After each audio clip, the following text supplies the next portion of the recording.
بسم اللہ الرحمن الرحیم۔ السلام علیکم۔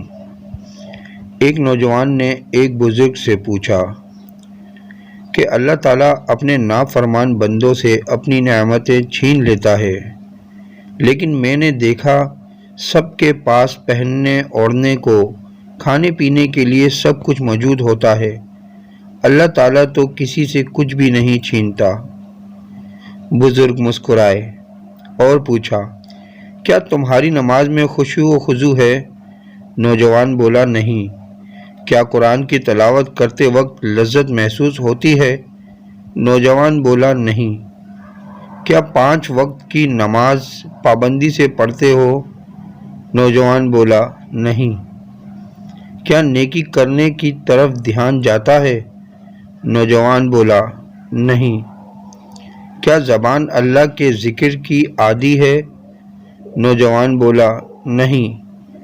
تب بزرگ نے جواب دیا، یہی اللہ کی وہ نعمتیں جنہیں وہ اپنے نافرمانوں سے چھین لیتا ہے۔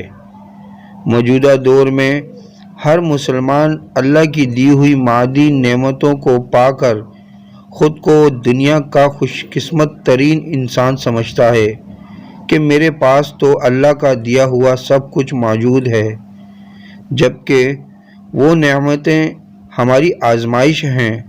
اصل نعمتیں وہی ہیں جو ہمیں اللہ کے قریب لے جائیں اور اس کا عبادت گزار اور شکر گزار بندہ بنائیں۔ ذرا نہیں، پورا سوچیں اور اللہ کا نیک بندہ بننے کی کوشش کریں اور اللہ کی حقیقی نعمتوں کو حاصل کر کے انہیں استعمال کرنے کی کوشش کریں۔ اللہ سے دعا ہے کہ یا اللہ ہمیں تو اپنی حقیقی نعمتیں عطا فرما اور انہیں استعمال کرنے کی توفیق بھی عطا فرما، آمین۔ ویڈیو اچھی لگے تو لائک کریں، کامنٹس کریں، شیئر کریں اور میرا یوٹیوب چینل سبسکرائب کر کے بیل آئیکن کا بٹن دبائیں تاکہ ایسی اچھی ویڈیو آپ کو متواتر مل سکے۔